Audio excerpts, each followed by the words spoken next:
فیصلہ نہیں ہوگا، پھر یہ پارلیمانی کمیٹی میں جائے گا، وہاں پہ اور لڑائی جھگڑا ہوگا، پھر یہ الیکشن کمیشن میں جائے گا، الیکشن کمیشن میں بھی فیصلہ نہ ہوا تو یہ عدالت میں جائے گا۔ اب ہو سکتا ہے کہ اس پروسیس میں 3-4 ماہ لگ جائیں۔ اگر 3-4 مہینے اس پروسیس میں لگ جاتے ہیں تو پھر اس کے بعد جنرل الیکشن کا وقت قریب ہی ہوگا، تو اس وقت الیکشن کمیشن یہ اعلان کر سکتا ہے کہ اب چونکہ جنرل الیکشن قریب ہے اور پنجاب میں، پاکستان میں یہ روایت ہے کہ صوبوں کے اور وفاق کے الیکشن اکٹھے ہوتے ہیں، تو ہم 3-4 مہینے کے لیے جو انٹرم سیٹ اپ ہے، جو نگران وزیر اعلیٰ ہے، اس کو ایکسٹینڈ کر دیں۔ اور دیکھا جائے تو اتنی کوئی برائی نہیں ہے اس میں، تو یہ اگر اکٹھا ہو جائے تو بہت اچھی بات ہے، اور اس میں یہ امکانات موجود ہیں۔ دوسری جانب لیکن اب جو لگ رہا ہے، جس نقطے پہ میں آ رہا تھا، نیوٹرل والی بات، کہ پنجاب میں الیکشن ہوگا، توقع یہ ہے کہ کوئی دھاندلی نہیں ہوگی، ساری جماعتیں اپنا زور لگائیں گی، لگانا چاہیے، اپنا پولیٹیکل کلاؤڈ اکٹھا کریں گی، اپنا جو ہے جلسے جلوس، دوسروں کے خلاف الزامات، یہ سب کچھ ہوگا، یہ ہونا چاہیے، یہ ہوتا ہے جمہوریت میں۔ اس کے بعد جس جماعت کا جو حق بنے گا، حق سے مراد وہ نہیں ہے کہ جو جنرل فیض صاحب فیصلہ کیا کرتے تھے کہ اس کے اتنے، اس کے اتنے، اس کے، حق سے مراد یہ ہے کہ جس کے جتنے ووٹ بنیں گے، جس کی جتنی نشستیں بنیں گی، اس کے حوالے سے اس کو، ان ریزلٹس کو لوگوں کے سامنے آنے دیا جائے گا۔ وہ تو پاکستان میں کہتے ہیں نا کہ 70 کے بعد کبھی الیکشن ہی صحیح نہیں ہوئے، ہمیشہ اس کے بعد مینیپولیشن ہوئی ہے، تو اب صحیح الیکشنز کا دور آنے والا ہے۔ اچھا، اس پہ اب پنجاب میں مختلف صورتحال ہو سکتی ہے۔ پنجاب میں فرینکلی اسپیکنگ پیپلز پارٹی نہیں ہے، لیکن پنجاب میں اگر نون لیگ کی پریزنس کے ساتھ ساتھ پی ٹی آئی کی بڑی اسٹرانگ پریزنس ہے۔ اب وہ پریزنس ہم نے سوشل میڈیا پہ دیکھی، ہم نے کچھ جلسے جلوس دیکھے، کچھ لوگوں سے بات کی، کچھ رپورٹروں سے بات کی، لیکن یہ تو ہمارے اندازے تخمینے ہیں، کیا اصل میں بھی وہی رزلٹ آتے ہیں، یا ان کا رزلٹ جو ہے کراچی کی طرح آئے گا؟ کراچی اور حیدرآباد میں بھی پی ٹی آئی کے بڑے بلند بانگ دعوے تھے،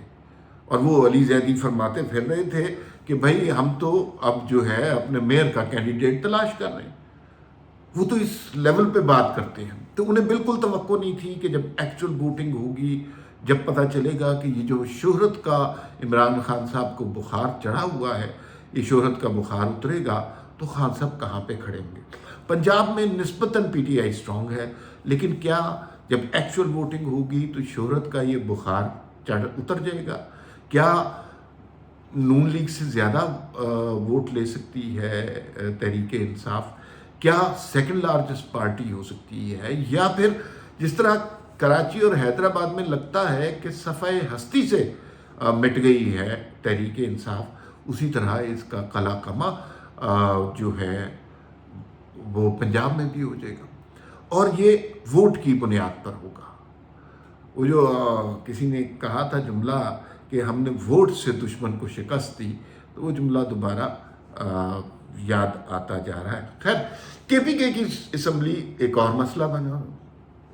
روز نئی تاریخ، دن میں 3-4 دفعہ نئے بیانات، کے پی کے وزیر اعلیٰ کچھ اور کہہ رہے ہیں، کے پی کے عمران خان کچھ اور کہہ رہے ہیں، پرویز الہی کچھ اور کہہ رہے ہیں۔